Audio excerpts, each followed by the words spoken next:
کافر کے لیے ڈھیل ہے دنیا میں، کیونکہ یہی ان کی جنت ہے اور یہی ان کی لذت ہے۔ جب یہ میرے پاس آئیں گے تو پھر ان کو پتہ چل جائے گا کہ اللہ کی پکڑ کتنی شدید ہے۔ تم دنیا کے دیوانے بن جاؤ گے، دنیا کی محبت میں گرفتار ہو جاؤ گے اور موت کو تم برا سمجھنے لگ جاؤ گے۔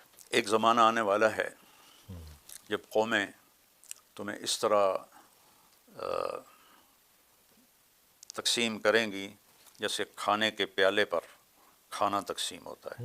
اگر ہم غزہ سے ہی آغاز کریں، کم از کم ہماری زندگیوں میں تو اتنی طویل جنگ غزہ میں نہیں ہوئی۔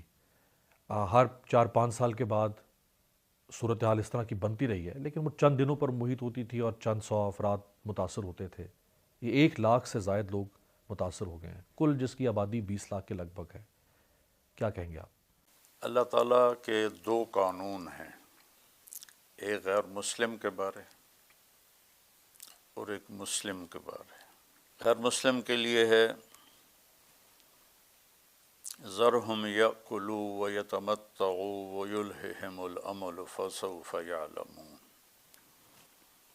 ذرنی ومن خلقت وحیدا وجعلت له مالا ممدودا وبنین شہودا ومہدت له تمہیدا ذرنی والمکذبین اولی النعمت ومہلہم قلیلا۔ ایسی کئی آیات ہیں، میں نے صرف 3 آیات آپ کے سامنے پیش کی کہ اللہ اپنے نبی کو تسلی دیتے ہوئے فرماتے ہیں کہ آپ ان کو موج مستی کرنے دیں۔ یہ دنیا میں زہرت الحیات الدنیا، یہ دنیا کی کچھ رونق ہے جو ہم نے ان کو دی ہے۔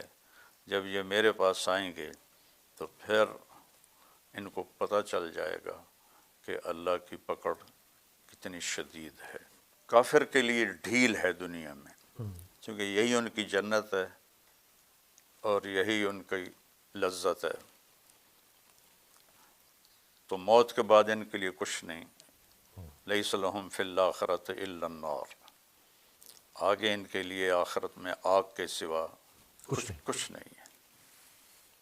مسلمان کے لیے اللہ تعالیٰ کا قانون دوسرا ہے، وَلَنُذِيقَنَّهُم مِّنَ الْعَذَابِ الْأَدْنَىٰ دُونَ الْعَذَابِ الْأَكْبَرِ لَعَلَّهُمْ يَرْجِعُونَ، کہ ہم انہیں چھوٹے چھوٹے عذاب دیں گے، بڑا عذاب نہیں دیں گے، لَعَلَّهُمْ يَرْجِعُونَ، تاکہ یہ مرنے سے پہلے پہلے توبہ کر لیں۔ تو امت پر جو مختلف حالات آتے ہیں وہ ان کی طہارت کے لیے ہوتے ہیں، ان کے گناہوں کی صفائی کے لیے ہوتے ہیں، اور بے گناہ قتل ان کی بخشش کی مہر لگا دیتا ہے۔ آپ نے فرمایا کہ میری امت پر آخرت میں بڑا عذاب کوئی نہیں، ان کی سزا دنیا ہی میں ہے قتل و غارت۔ چنگیز خان نے 2 کروڑ مسلمان ذبح کر دی۔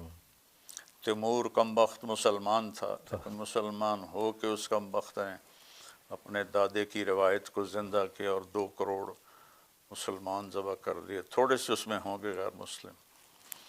تو اس طرح جو آفات آتی ہیں یہ ان کے گناہوں کی صفائی کے لیے ہوتی ہیں۔ تو اللہ تعالیٰ ان کو، ایک دوست میرے کینیڈا میں رہتے ہیں، ان کا انہوں نے مجھے بتایا کہ میں نے خواب دیکھا کہ جتنے غزہ کے شہداء بچے ہیں وہ اوپر آسمان میں تیر رہے ہیں اور اللہ تعالیٰ کے نبی ان کے ساتھ ہیں، اور جب وہ سارے بچے اوپر اکٹھے ہو جاتے ہیں تو اللہ کے نبی ان کو لے کر اوپر چلے جاتے ہیں۔ تو دیکھنے میں خوفناک، کربلا سے بڑا خوفناک واقعہ کیا ہوگا کہ انسانی تاریخ میں کسی نبی کی نسل اس طرح ذبح نہیں ہوئی جیسے کربلا میں ہوئی، اور ابھی صرف 51 سال ہوئے تھے اللہ کے نبی کو فوت ہوئے۔ کچھ صدیاں گزر گئی ہوتی، قوم بھول جاتی، امت تو تھا، پھر تو تھا 61 ہجری اور آپ 11 ہجری میں فوت ہوئے ہیں، تو 50 سال بھی نہیں گزرے کہ آپ کی نسل کو بکرے کی طرح ذبح کر دیا گیا۔ تو اب ان کے لیے تو یہ نہیں کہا جا سکتا کہ ان کے گناہوں کی سزا ہے، سزا دی. وہ جنت کے وارث ہستیاں تھیں. تو اس طرح مسلمانوں پر جو تکلیف آتی ہے عام طور پر وہ ان کی نافرمانیوں کو صاف کرنے کے لیے ہوتی ہے، اور غیر مسلم کو جو اللہ چھوٹ دیتا ہے وہ ان کو یہیں ان کی لذتیں پوری کروا دیتا ہے، اور آگے پھر وہ ہمیشہ کے لیے آگ ہے. تو مولانا صاحب بڑی خوبصورت آپ نے اس کی تشریح فرمائی، بہت خوبصورت.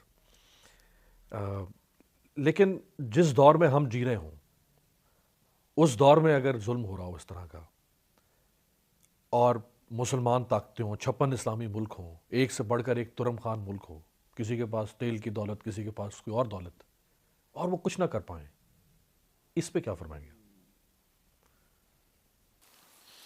اللہ کے نبی کا فرمان ہے یوشک الامم ان تداعى علیکم کما تداعى الآکلۃ الی قصعتها. ایک زمانہ آنے والا ہے جب قومیں تمہیں اس طرح تقسیم کریں گی جیسے کھانے کے پیالے پر کھانا تقسیم ہوتا ہے. عرب میں دستور ہے سب کٹھے کھاتے ہیں بڑے بڑے تھالوں میں، اب بھی وہ دستور ہے کہ ان کو بڑے تھال ہوتے ہیں اس میں سارے کٹھے، آؤ بھائی آؤ بھائی، تعال تعال. تو کہا تمہارے ساتھ یہ حشر ہونے والا ہے. تو صحابہ نے پوچھا اب من قلت نحن یومئذ یا رسول اللہ، یا رسول اللہ کیا ہم بہت تھوڑے ہو جائیں گے اس وقت؟ تو آپ نے فرمایا لا بل انتم یومئذ الکثیر، تم بہت زیادہ ہو گئے. وَلَكِنَّكُمْ غُثَاءٌ كَغُثَاءِ السَّيْلِ، تم سیلاب کی جھاگ کی طرح ہو گئے.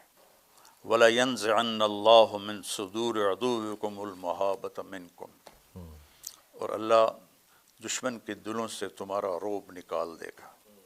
آپ نے کہا نُصِرْتُ بِالرُّعْبِ مَسِيرَةَ الشَّهْرِ. ایک تو منظر کشی ہماری ہی لگ رہی ہے. اس لیے تو یہ حدیث یاد آئی. یہ تو ہمارے ہی نقشہ بیان ہو رہا ہے. آپ نے فرمایا مجھے اللہ نے میری مدد کی ہے روب کے ساتھ کہ 1 مہینے کی مسافت تک میرا رو پڑ جاتا ہے. وَلَيَنزِعَنَّ اللَّهُ مِن صُدُورِ عَدُوِّكُمُ الْمَهَابَةَ مِنكُمْ، اللہ دشمن کے دلوں سے تمہارا خوف نکال دے گا. وَلَيَقْذِفَنَّ فِي قُلُوبِكُمُ الْوَهْنَ، اور تمہارے دلوں میں اللہ وہن ڈال دے گا. تو صحابہ نے پوچھا مل وہن یا رسول اللہ، یا رسول اللہ وہن کیا ہوتا ہے؟ تو آپ نے فرمایا حب الدنیا و کراہیت الموت، تم دنیا کے دیوانے بن جاؤ گے، دنیا کی محبت میں گرفتار ہو جاؤ گے، اور موت کو تم برا سمجھنے لگ جاؤ گے، موت سے تمہیں ڈر لگنے لگ جائے گا. جب شمر نے کہا نا امام حسین علیہ السلام سے کہ ہم تم سب کے سر کاٹ دیں گے، تو وہ آگے ہنس پڑے. اب الموت تخوفنی، تو مجھے موت سے ڈراتا ہے. کیا تو مجھے موت سے ڈرا.